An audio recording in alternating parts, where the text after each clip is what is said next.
गणिता Manjari book new book class 9 mathematics की। प्यारे बच्चों, आज हम ये वाला सवाल देखने वाले हैं। R square minus r minus 42, इसका हम फैक्टर निकालने वाले हैं। ठीक है, अब ये सवाल कहाँ का है आपको? चैप्टर 4 एक्सरसाइज 4.4 का क्वेश्चन 3 बोल रहा है फैक्टर द फॉलोइंग। आपको फैक्टर निकालना है, फैक्टर आपको इसका पता करना है।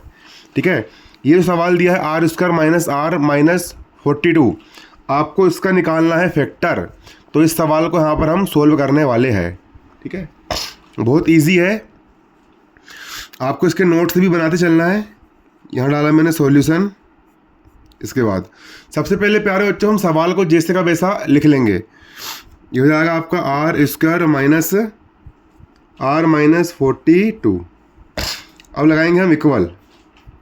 अब देखो आर स्क्वायर को जाएगा आर स्क्वायर, माइनस 42 को जाएगा माइनस 42, माइनस 42 को जाएगा माइनस 42।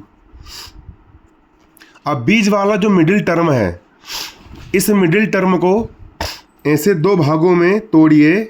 बीच वाला जो मिडिल टर्म है, इसको ऐसे दो भागों में तोड़िए कि जोड़ने घटाने पर एक आर आए और दोनों का मल्टीप्लाई करने पर 42 आए। सोचो, ऐसी दो संख्या सोचो, ऐसे दो नंबर सोचो कि उनको जोड़े या घटाए तो आर आए, मतलब एक आए, और मल्टीप्लाई करने पर 42 आए। तो पहला नंबर हो जाएगा यहाँ पर आपका 7R और दूसरा हो जाएगा आपके यहाँ पर 6R। क्योंकि 7 में से 6 घटाएंगे, 7R में से 6R घटाएंगे तो यहाँ पर एक R बचेगा। 7R में से 6R घटाएंगे हम तो यहाँ पर एक R बचेगा, और 7 में 6 का मल्टीप्लाई करेंगे तो 7 6 जा 42 हो जाएगा। 7 6 जा क्या हो जाएगा? 42। अब इनके हमको चिन्ह क्या लगाना है? तो देखो यहाँ पर आपका माइनस है ना, तो बड़ा कौन है यहाँ पर? 7 बड़ा है कि 6 बड़ा है? 7 बड़ा है। यहाँ पर माइनस है तो बड़े नंबर के सामने माइनस लगाना है, छोटे के सामने प्लस लगाना है। क्योंकि जब एक माइनस वाला होता है, एक प्लस वाला होता है तो हमेशा घटता है। 7R में 6R गया, एक R बचेगा, बड़ा ऋण का है तो यहाँ लग जाएगा ऋण, माइनस 42 को जाएगा माइनस 42। इसके बाद इक्वल का हो गया इक्वल। अब इसमें आप देख सकते हो, इसमें हम क्या करेंगे? तो प्यारे बच्चों, इसमें हम यहाँ पर एक R कॉमन निकाल लेंगे। इन दोनों टर्म में से हमने एक R कॉमन निकाल लिए। यहाँ पर R की घात 2 है, यहाँ पर R की पावर 2 है, यहाँ पर R की पावर 2 है, तो 2R में से एक R बाहर निकाल लिए तो यहाँ पर बचेगा आपका एक R। R की पावर 2 है, 2R में से एक R बाहर निकाल लिया, यहाँ बचेगा एक R, माइनस का माइनस। अब 7R है, 7R में से हमने R बाहर निकाल लिए, 7R में से हमने R बाहर निकाल लिए, यहाँ बचेगा आपका 7।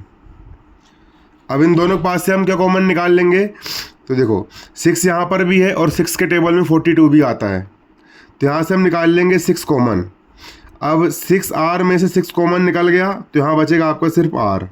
6R में 6 कॉमन निकल गया, यहाँ बचेगा R, माइनस का माइनस।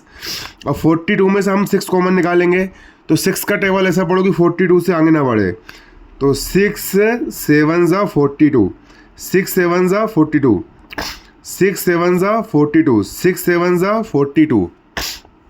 इक्वल का हो गया इक्वल। R माइनस 7 यहाँ पर भी है, R माइनस 7 यहाँ पर भी है, तो इन दोनों के पास से हम क्या कॉमन निकाल लेंगे? हम निकाल लेंगे R माइनस 7, हम निकाल लिए कॉमन। R माइनस 7 यहाँ भी, R माइनस 7 यहाँ भी है, तो हम निकाल लेंगे यहाँ पर R माइनस 7 कॉमन।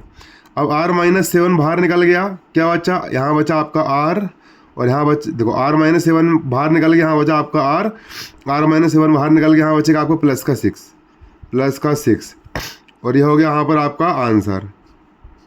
ये हो गया आपके यहाँ पर क्या? आंसर। तो प्यारे बच्चों, सवाल कैसा लगा? सवाल समझ में आया कि नहीं आपको? कमेंट करके बताइए।